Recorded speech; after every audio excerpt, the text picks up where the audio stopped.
Hey guys, super excited to be here and have a chance to speak to everyone about something I think is pretty important to the ecosystem, and I'm primarily here to kind of learn from you guys.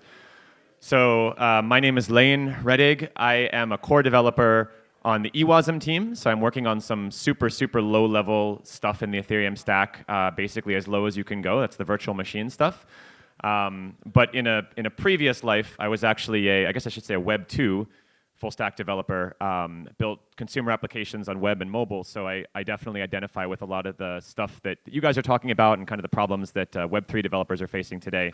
That's a lot of my inspiration for some of the stuff I'm going to talk about. Yeah, a couple more quick disclaimers. Like, this is super new. This is an idea that was literally born less than 2 weeks ago, and I've been kind of shopping it around to some people. Several of you here have already heard me talk about this, but I have not raised a single dollar for this yet. Don't have any sexy branding, and basically this is the first time I've ever spoken about this. So yeah, kind of bear with me, and we'll just kind of dive in. This is, there's some UX to this, there's some kind of data and tech stuff to this as well. So just starting with the big picture, so we're talking about data here, right? This is stuff you guys already are familiar with, obviously, but we're in a world today where data is very siloed increasingly. The Facebooks, the Googles of the world, the Equifaxes of the world have become a massive re-centralization vector around things like identity. And I don't know about you guys, but I guess this is probably not a hard sell to this crowd, but like, I think the situation is pretty awful right now. I think that's part of my inspiration for working on Ethereum. And just to go one step further in this, I believe that data is quickly becoming, if it's not already, sort of the most valuable resource in the world. You often hear this quote, data is the new oil. And I think because it's locked in these silos, users, everyday people kind of have no way to unlock that data, to share that data, to pass it around. And I think that's kind of unfair. I think it's kind of a crappy situation. And I think to the extent that we're building a better future and sort of vision for new financial systems and financial inclusion and all this kind of lovely stuff, I think it would be silly of us not to sort of think about data in this context. So let me describe the problem first kind of from the application developer perspective. So I've had pretty lengthy conversations with some of you folks here who are building things like wallets. And what I've heard resoundingly is that getting data out of Ethereum today is much harder than it should be. You need a full node. You need at least one experienced Ethereum developer to build some stuff on top of that full node to allow you to extract things like, let's just talk about ERC20 token balances. It's a very simple kind of concept. It should be easy to get this data, but it turns out it's not. One problem is that not all of the ERC20 contracts sort of fully or accurately implement the ERC20 standard. Some of them sort of leave out some events and things like that. So anyway, it's a huge hassle, right? You're running one or more full nodes. Even just getting a new full node up and running today from scratch takes, I think, a couple of weeks probably. You need sort of SSD. It's almost impossible now to do it with a hard drive, and it's expensive and it's a pain in the butt. And sort of the most important point I want to make is like, you guys, front-end developers, designers, like, you just shouldn't have to worry about this. Like I said, I've built sort of applications in the Web 2 traditional world, and the thought of like, I have to run a backend and I have to manage a full node and I have to build another layer to extract data, it just doesn't make any sense, right? It's silly, and I think that the reason that Web 2 has come so far is because of awesome tools like Parse and Heroku and all these kind of layers that just make it possible for front-end developers to focus on front-end problems. So I've spoken to a number of the teams here and at the conference over the past few days. Casa and Balance are two awesome wallet companies developing amazing wallet software. Aragon, you guys have, what was the number we heard yesterday? 1,200, 2,400 contracts, DAOs now on Rinkeby? Yeah. 2,800 contracts deployed on Rinkeby, I guess, right? And I understand that you guys, we spoke about this, right? You guys are struggling to kind of do event snapshotting and pull data out, and you're having, yeah, okay, it's a pain in the butt for pretty much everybody, I think. And just as a corollary here, analytics, this has come up a couple times already today. Super important. Not a whole lot has been done with analytics up to now, so I'm sure many of you have heard of the Supermax project by now. They were one of the contestants yesterday in the pitch contest. I think it's awesome. They're working with you guys at Aragon. They're working with LivePeer to sort of build something resembling an analytics layer on top of smart contracts. So if CryptoKitties wants to know how many kitties were bred yesterday, they can kind of use this tool. But they also struggle to get data. I was talking about this yesterday with them. Okay, problem 2. We're relying on very centralized providers. So this is ironic, right? We're all here building this beautiful, awesome, amazing, like decentralized ecosystem and making noise about decentralization, but like the reality is that everyone's using Etherscan, everyone's using Infura. All due respect to these teams, genuinely, I think they've added an enormous amount of value to the ecosystem. I think that, again, many of us here rely on them for a reason, but I just think looking forward, like we need something decentralized. We need something more sustainable and more scalable for the long term. And to drive the point home from Beltran's presentation just a moment ago, he mentioned, right, for a DApp to be trusted, its code needs to be trusted. So what does that mean right now? Today, that means you deploy your contract, and then you upload the code to Etherscan, and Etherscan verifies it and puts a little check mark on it. But we're trusting Etherscan. Etherscan's awesome, right? I don't think they're malicious, but it's about trust is what I'm trying to get at here. Problem 3. So this is related. It's tangential. This is not so much from the app developer perspective. This is from the perspective of people running nodes. It's gotten expensive. So actually, this is kind of crazy. So one of the reasons it's gotten expensive is that the transaction count has skyrocketed recently.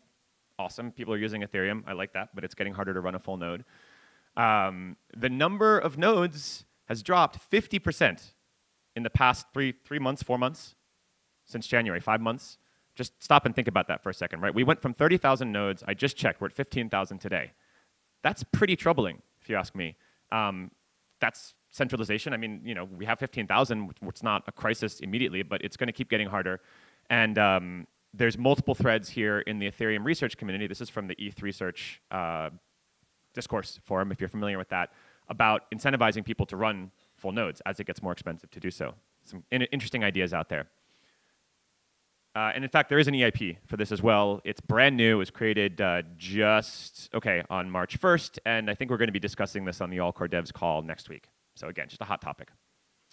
So I'm going to try to describe an idea, a protocol that I think could solve most or hopefully all of these problems, these related problems.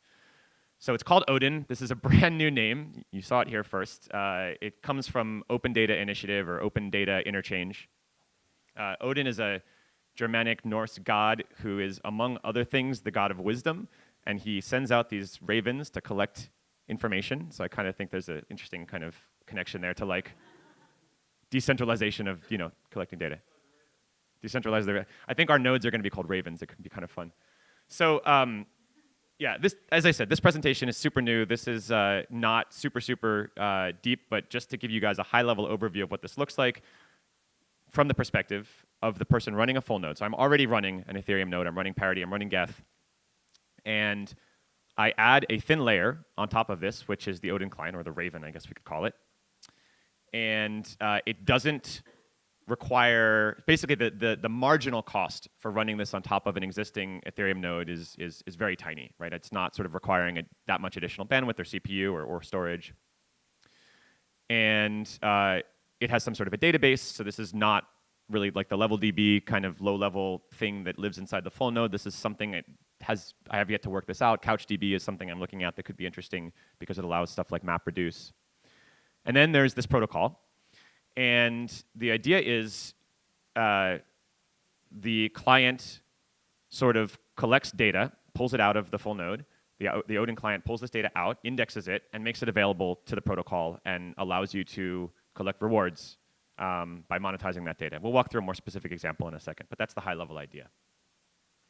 So yeah, let me just pause for a second. And a question that often comes up at this point is, cool, this is interesting, but it's always worth asking, right? Why would this be better decentralized? Couldn't you just do this in a centralized way?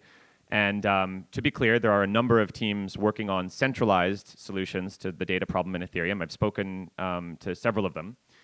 And I'll just run through why I think it makes sense to do this in a decentralized fashion. The first is trust, which I already mentioned before. by definition, if you pull your data from a trusted provider, whether it's an Infura, an Etherscan, any of the others, you're implicitly trusting that the data that they're giving you is complete and hasn't been tampered with. The protocol I'm describing here is trustless. Number two, reliability.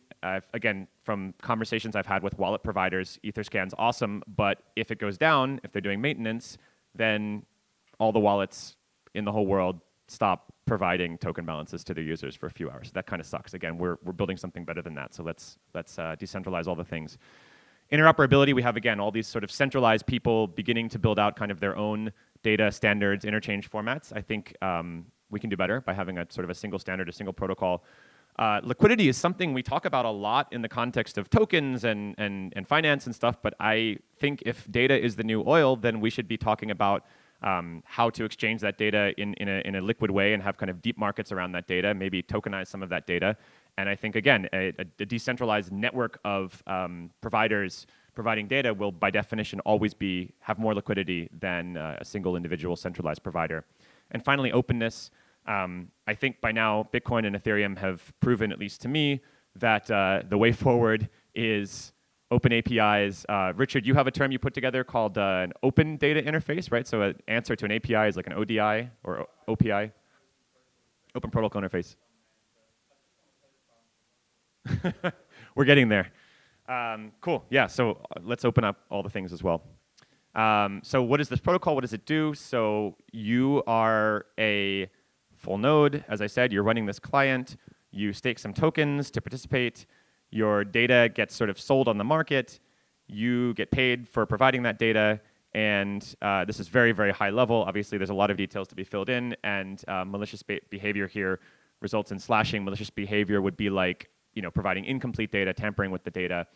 If this sounds similar, it's sort of very inspired by the work that's being done on Casper. I think a point to make here is that the ideas we need to solve this sort of a problem, I think, didn't exist until very recently in any sort of a solid form. But I think that they're coming together, and we're at a place right now where kind of the ideas around incentivization and TCRs and things like that I'll talk about are just all beginning to come together. So this is a good time to be talking about this stuff.